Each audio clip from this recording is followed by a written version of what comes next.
Friends fashion ഡിസൈൻസിൻ്റെ പുതിയ വീഡിയോയിലേക്ക് സ്വാഗതം. ബ്ലാക്ക് ലവേഴ്സിനായിട്ട് നമ്മുടെ ഒരു 995 റേഞ്ച് വരുന്ന ജോർജറ്റിൽ നമ്മുടെ പാകിസ്ഥാനി ദുപ്പട്ടയും അതുപോലെ നെക്ക് പോർഷനിൽ ഇതുപോലെ ഒരു എംബ്രോയിഡറിയും വരുന്ന രണ്ട് ഡിസൈൻസാണ് ഈ ഒരു വീഡിയോയിൽ പ്രസൻറ്റ് ചെയ്യുന്നത്. രണ്ടിൻ്റെ റേറ്റ് വരുന്നത് 995 വിത്ത് ഫ്രീ ഷിപ്പിംഗ് ആണ്. ഇതാണ് നമ്മുടെ ഫസ്റ്റ് ഡിസൈൻ വരുന്നത്. നെക്ക് പോർഷനിൽ ഈ രീതിയിലുള്ള അത്യാവശ്യം നല്ല ഹെവി ആയിട്ടുള്ള ഒരു എംബ്രോയിഡറിയാണ് ഇതിൽ കൊടുത്തിരിക്കുന്നത്.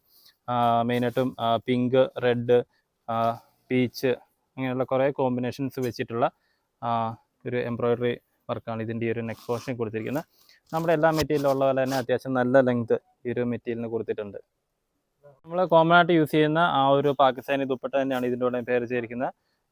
ഏറ്റവും കൂടുതൽ മാർക്കറ്റിലുള്ളതും അത്യാവശ്യം നല്ല ഡിമാൻഡഡ് ആയിട്ടുള്ള പാകിസ്ഥാനിയുടെ ആ ഒരു set red, green, black, blue ആ ഒരു കോമ്പിനേഷൻസ് വരുന്ന മിറർ വർക്ക് മിറേഴ്സ് ഫുള്ളായിട്ട് സ്റ്റിക്ക് ചെയ്തിരിക്കുന്ന പാകിസ്ഥാനി ദുപ്പട്ടയാണ് ഇതിൻ്റെ കൂടെ പെയർ ചെയ്തിരിക്കുന്നത്. ബോട്ടം ലൈനിങ്ങും എല്ലാം ഇതിൻ്റെ കൂടെ തന്നെ അറ്റാച്ച്ഡാണ്. ഇതാണ് ഇതിൻ്റെ സെക്കൻഡ് ഡിസൈൻ വരുന്നത്. എല്ലാത്തിലും ബേസ് ബ്ലാക്ക് തന്നെ, രണ്ട് ഡിസൈനേ ഉള്ളൂ.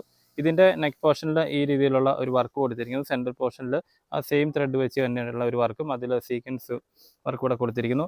പിന്നെ ഇതിൻ്റെ ഈ ഒരു പ്രത്യേകത ഇതിൻ്റെ ലോവർ പാർട്ടിലും ഇതുപോലെ ഹെം പോർഷനിലും ഇതുപോലെ വർക്ക് വരുന്നുണ്ട്, ഒരു ബോർഡർ വർക്ക് വരുന്നുണ്ട്. അപ്പോൾ ഹൈറ്റ് കുറവുള്ളവർക്ക് അഡ്ജസ്റ്റ് ചെയ്യാൻ വേണ്ടി ഇത് കട്ട് ചെയ്ത് മുകളിലോട്ട് കയറ്റി വെച്ചിട്ട് വേണമെങ്കിൽ അത് സെറ്റ് ചെയ്യാൻ പറ്റും. അത്യാവശ്യം നല്ല ലെങ്തിൽ തന്നെയാണ് ഈ ഒരു സെറ്റിംഗ് ചെയ്തിരിക്കുന്നത്. നമ്മുടെ എല്ലാ മെറ്റീരിയലും ഉള്ള പോലെ 2.6 ഒക്കെയാണ് ഇതിൻ്റെ ഒരു ലെങ്ത് വരുന്നത്. അതാണ് ഈ ഒരു സെറ്റിൻ്റെ ഫുള്ളായിട്ടുള്ള വ്യൂ വരുന്നത്. ഇതിൻ്റെയും പ്രൈസ് വരുന്നത് 995 വിത്ത് ഫ്രീ ഷിപ്പിംഗ് ആണ്. അപ്പോൾ നെക്സ്റ്റ് ഡേ പുതിയ വീഡിയോ ആയിട്ട് കാണാം. അതുവരെ എല്ലാവർക്കും നല്ലൊരു ദിവസം ആശംസിക്കുന്നു. നന്ദി.